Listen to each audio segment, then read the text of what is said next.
Imagina só a seguinte cena. Você pega um bisturi de cirurgião, daqueles super afiados, e entrega nas mãos de uma criança de 5 anos. Nossa, é uma imagem bem angustiante, pra falar a verdade. Pois é. Mas agora adiciona um detalhe digno de filme de terror nisso aí. Imagina que os cortes que essa criança faz com bisturi são completamente invisíveis. Ah, quer dizer que não deixam marca nenhuma na pele. Exatamente. Não tem sangue visível, não tem cicatriz óbvia, mas os cortes estão lá, sangrando silenciosamente, escondidos debaixo da superfície por anos. E absolutamente ninguém nota o estrago logo de cara. É uma analogia brutal. Muito brutal. Mas olha, de acordo com o material que pauta o nosso mergulho de hoje, é exatamente isso que acontece quando profissionais, sem o devido preparo, decidem usar a técnica da mandalaterapia. Isso mesmo, a gente está explorando o texto Mandala Terapia, Desafios, Riscos e Perigos da Técnica. E o que torna essa analogia do bisturi tão cirúrgica, com perdão do trocadilho, é que ela quebra uma ilusão muito forte que a gente tem. Aquela ideia de que colorir é sempre relaxante, né? Isso. Existe um senso comum, quase uma inocência mesmo, em torno de tudo que envolve desenhar, círculo, pintar padrão geométrico, usar lápis de cor. Sim, parece inofensivo. Parece um refúgio, um caminho super suave. Mas a autora do texto, a Virgínia Fernandes, ela joga uma luz bem forte sobre um abismo gigante. O abismo entre a arte e a terapia de verdade. Exato. O abismo que separa fazer uma arte recreativa e fazer uma intervenção clínica no inconsciente de alguém. O bisturi na mão de quem conhece a anatomia é um instrumento de cura, né? Com certeza. Salva vidas. Mas na mão de quem não faz ideia de como os órgãos funcionam por dentro, vira uma arma. E o nosso inconsciente não é nem um pouco menos complexo do que o nosso corpo físico. E a nossa missão aqui hoje é justamente destrinchar essa diferença. Porque não estamos falando de comprar aqueles livros de colorir para relaxar num domingo à tarde. Não, de jeito nenhum. É uma técnica estruturada.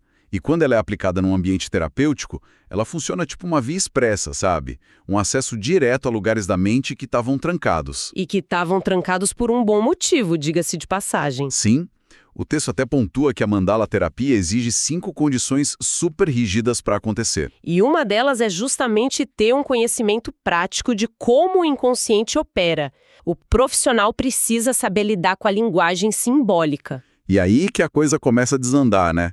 Porque hoje em dia o que mais tem é gente querendo atalho. O atalho é, tipo, o primeiro grande precipício dessa história toda. O mercado hoje cria essa ilusão da capacitação rápida. Aquelas oficinas de fim de semana. Exatamente. Profissionais que tentam aprender a acessar o inconsciente humano em 2 dias de curso. Nesses espaços, o foco acaba sendo quase 100% estético. Fica naquela coisa de, olha que forma bonita, que cor vibrante. Isso, mas ignora totalmente o trabalho de contenção psicológica.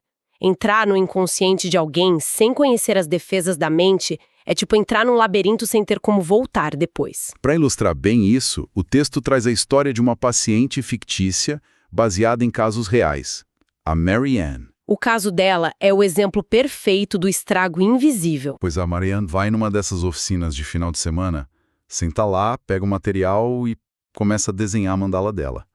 E o simples fato de projetar o que está dentro dela naquele papel acaba puxando um conflito super denso lá do fundo. O material que estava adormecido, né? Isso. Só que o ambiente ali não era terapia.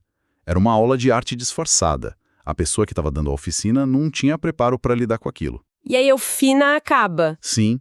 O domingo acaba, o pessoal vai embora, a Marianne volta para casa e de repente ela está completamente sozinha na sala dela, com uma ferida psicológica gigantesca aberta. Completamente exposta. É insano pensar nisso. Seria como abrir uma ferida profunda no meio da rua, olhar para ela e ir embora, sem limpar ou dar os pontos. É fascinante você usar essa imagem porque a mecânica por trás dessa exposição na nossa mente é devastadora. Como assim? Quando a gente fala em abrir uma ferida na psique, a gente tem que pensar em como a mente gasta energia. O nosso sistema de defesa é implacável. Ele tenta nos proteger a qualquer custo. Isso. E a mandala, ela atua como um ímã. Ela puxa esse material traumático para a superfície. Só que se esse trauma não encontra um lugar seguro para ser resolvido, a mente entra em alerta vermelho. Quer dizer, a mente percebe que cutucaram um vespeiro e entra em pânico para tampar o buraco de novo. Exatamente isso. O ego percebe a ameaça e aciona defesas ocultas no nível máximo. E adivinha, tampar esse buraco de novo custa caríssimo pro corpo. Imagino. A pessoa passa a gastar uma quantidade monumental de energia só para empurrar aquele trauma de volta para as sombras. E o resultado é uma piora drástica na vida dela. Dá um cansaço físico mesmo. Muito. A pessoa sente uma fadiga que nenhuma noite de sono resolve, porque a energia mental dela está sendo sugada 24 horas por dia para conter um problema que alguém ativou e largou lá. Nossa, é como ter um aplicativo defeituoso rodando escondido no celular. Boa comparação. Ele vai drenando 100% da bateria e a tela nem mostra o que está acontecendo. Esse é o preço alto do atalho. Mas e aqui a gente avança um pouco. Tem um segundo cenário que parece ainda mais sorrateiro. Porque acontece dentro do consultório, né? Pois é. Acontece num lugar onde a pessoa deveria estar super segura. Imagina, o paciente está lá no divã, o profissional pede a mandala, o paciente desenha, entrega o papel, e aí aquele silêncio constrangedor. O famoso silêncio de quem não sabe o que fazer com aquilo. Sim. O terapeuta olha para as cores, para as formas e não entende nada. Ele tem a ferramenta na mão, mas falta o manual de instruções, sabe? É o que o texto chama do perigo de não ter um mapa. O desenho em si é só o começo de tudo. A pontinha do iceberg. Isso. A verdadeira terapia começa no trabalho simbólico com o que apareceu ali. Se o profissional não domina a linguagem dos símbolos do inconsciente, a terapia trava. E aí a pessoa tenta dar um truque, né? Vai no Google. Esse é um dos erros mais graves que o material denuncia. Na frustração, o profissional sem mapa joga as cores na internet para achar um significado pronto. Vê muito azul e pensa, azul é calma ou espiritualidade. Cara, isso é de uma violência gigantesca com o paciente. É ignorar totalmente a história de vida de quem está ali. Totalmente. O azul, para uma pessoa, pode ser a cor da parede de um quarto onde ela sofreu um trauma na infância. Tentar colocar a complexidade da mente num significado enlatado de internet não é terapia. É tipo ler horóscopo e chamar de psicanálise. Perfeito. E as consequências dessa superficialidade são muito reais. O conteúdo denso não evapora só porque o terapeuta deu uma interpretação rasa. Para onde ele vai, então? Ele volta para o inconsciente. Mas como já foi mexido, ele tenta subir de novo.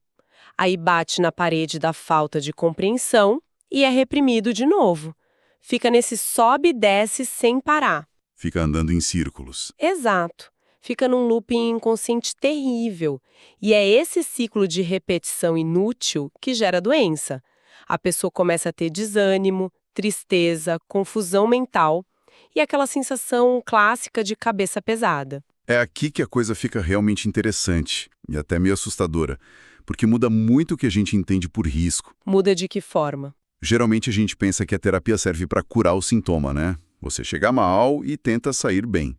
Mas, pelo que estamos vendo, o uso amador da mandala terapia pode criar sintomas. Sintomas físicos muito reais. Sim.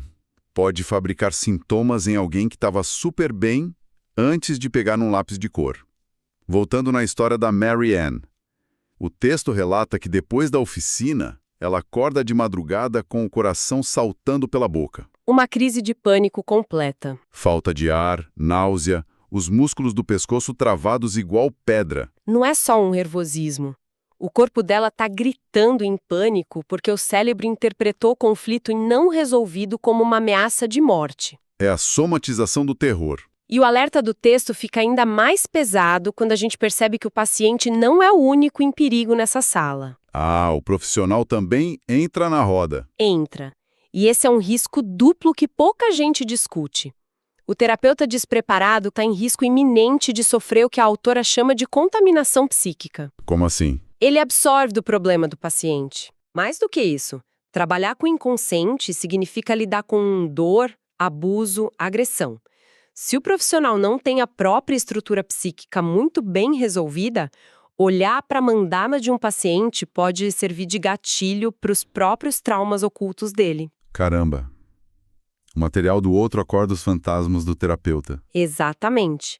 O profissional entra em desequilíbrio e perde totalmente a capacidade clínica. É a imagem de um barco afundando, e aí o passageiro olha para o capitão e o capitão, além de não saber nadar, está tendo um ataque de pânico pior que o dele. Uma tragédia anunciada.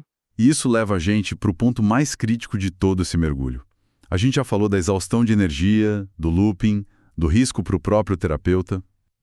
Mas a coisa atinge o nível máximo de alerta quando traumas realmente complexos aparecem. Esse é o pior cenário possível abordado no texto.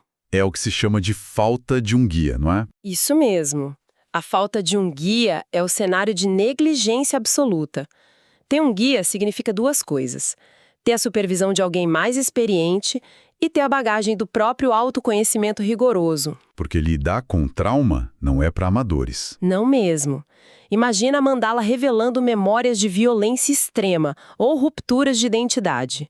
Se o profissional não tem horas de voo, não sabe conter a pessoa verbalmente, a retraumatização é certa. A pessoa revive tudo de novo. Só que agora num lugar onde ela achou que estaria segura. A autora relata casos de pessoas que foram literalmente abandonadas sozinhas com os traumas, porque o terapeuta se apavorou com o que apareceu e simplesmente sumiu. Mas espera aí, deixa eu bancar o advogado do diabo rapidinho. Claro, manda. Ouvindo tudo isso parece assustador mesmo. Mas será que não rola uma cobrança meio exagerada? Tipo, todo terapeuta precisa ser um mestre iluminado para começar a usar a ferramenta. Isso não trava a carreira de todo mundo? É uma ótima provocação. E o texto responde a isso com muita clareza. Não, ninguém está exigindo a perfeição ou pedindo que o terapeuta seja imune à dor. Ufa, ainda bem. A regra inegociável aqui é outra. Para conduzir a técnica, a pessoa precisa ter passado muitos anos no próprio divã. Ah, entendi. Tem que ter feito o dever de casa. Exato! Tem que conhecer as próprias sombras, as próprias fraturas. É como segurar uma lanterna no escuro. O terapeuta ético não é aquele que nunca tem medo do escuro. É aquele que já andou pelo seu próprio porão o suficiente para não entrar em pânico quando o paciente abrir a porta do dele. Faz todo sentido. Não tentar guiar alguém por um pântano onde você nunca teve coragem de pisar. É a coerência básica da profissão. Não usar a mente do outro como laboratório de testes. Então, para a gente amarrar todas essas pontas soltas, voltando lá na imagem inicial do bisturi na mão da criança, o que fica claro para a gente é que a culpa não é do bisturi. Nunca é. A ferramenta em si é neutra. O grande perigo da mandala terapia não está no ato de pintar. Está nos três grandes vazios que destroem a técnica: a falta de um caminho, a falta de um mapa e a falta de um guia. É o tripé que causa toda essa bagunça. A falta de caminho é a pressa, é tentar acessar a mente profunda com a bagagem de uma oficina de fim de semana que só foca na parte estética. Ignorando as defesas da mente. Isso. E o segundo vazio, o do mapa, é aquela preguiça intelectual que a gente comentou, de buscar no Google o significado das cores de algo tão complexo quanto a mente humana, o que gera aquele looping exaustivo de sintomas físicos. Falta de ar, taquicardia, exaustão. Para quem só queria se sentir melhor, né? E aí tem o terceiro vazio, talvez o mais cruel, que é a falta do guia. A arrogância de destrancar traumas pesados sem ter a própria terapia em dia e sem supervisão. O que leva ao abandono do paciente e à retraumatização dele. Isso é grave porque quebra a fé no processo de cura. Se a pessoa é abandonada numa crise induzida pela própria terapia, ela dificilmente vai procurar ajuda de novo. É um dano que reverbera para a vida toda. Com certeza. A grande lição nesse material é que a gente precisa resgatar o respeito absoluto pela complexidade do sofrimento humano e pelas ferramentas que acessam esse sofrimento. Então, o que tudo isso significa na prática para quem está ouvindo a gente? O recado é super claro. Autoconhecimento exige ferramentas afiadas, e ferramentas afiadas exigem respeito e preparo. Não tem atalho mágico. Não tem. Tem que ter um critério muito rigoroso na hora de buscar terapia e fugir dessas promessas de curas profundas em finais de semana. Quando a pessoa improvisa no inconsciente, a fatura vem alta em forma de dores e sintomas físicos terríveis. E isso levanta uma questão importante para a gente pensar depois que desligar aqui, uma pulga atrás da orelha. Manda. Se algumas formas e cores num papel têm a força brutal de agir como um bisturi cirúrgico nos nossos traumas mais profundos, Sim. quais outras atividades que a gente consome exaustivamente no dia a dia, achando que é só um entretenimento inofensivo, não estariam, neste exato momento, abrindo portas secretas do nosso inconsciente, portas que a gente não tem a menor ideia de como fechar depois.